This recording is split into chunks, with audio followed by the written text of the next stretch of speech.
EPLANT-Piping Basic tutorial.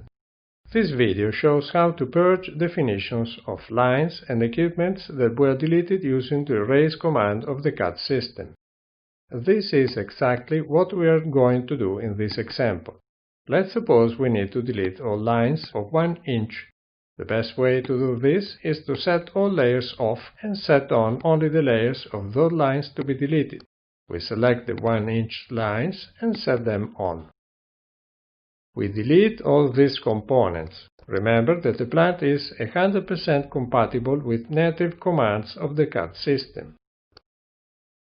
But in this way we are not eliminating the definitions of those lines, which are still showing up as such. We can also see, looking at the line list, where the corresponding layer is displayed.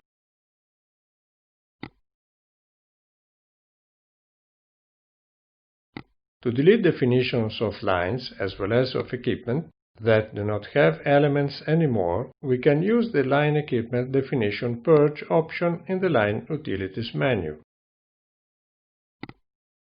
The process is very fast, and here we see that 50 line definitions were deleted.